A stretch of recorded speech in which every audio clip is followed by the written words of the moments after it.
Okay, in this next video here, we're going to go through and show you how to use templates in the ReshapeX portal. So here on the left-hand side, you'll just want to click on templates, and you'll see we have 4 available. So I'll show you what the back end of one looks like, just for an example. So this budgetary proposal here, you can see there's a ton of personalization, and this template was put together using our ReshapeX document editor, which you've seen in another video.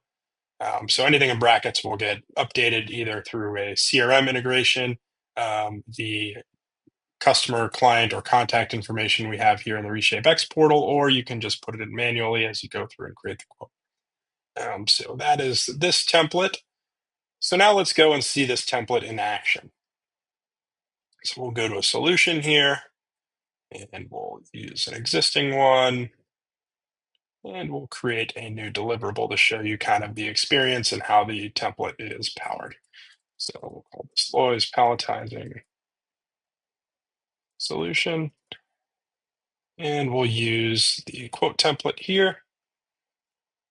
And now you can see it auto-populates the company name, but we don't know which contact we want at the company, right? So we'll go through and we'll just hit the drop down here. So Mark is the only available contact at the company, and he is our point of contact. So we'll click him. And then it didn't auto-populate the address, but maybe you know it off the top of your head. So we'll call this 123 Lois Way, Pittsburgh, PA 15241.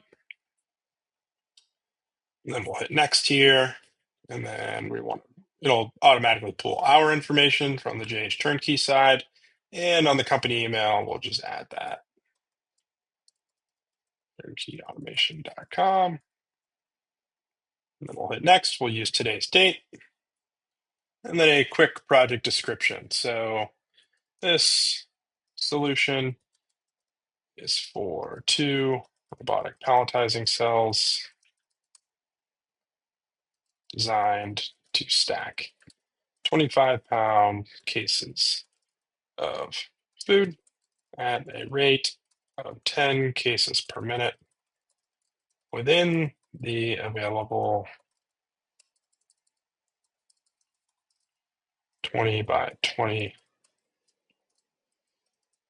print. And as you can see, based on the way the template was designed and all the personalization tokens, everything gets updated here.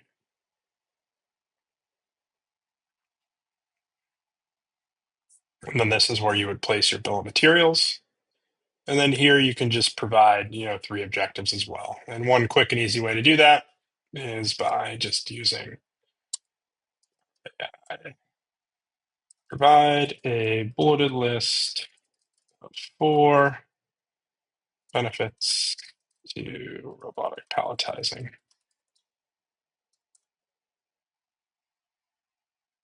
And that looks good. And we'll hit accept. And that's how you go through and use templates.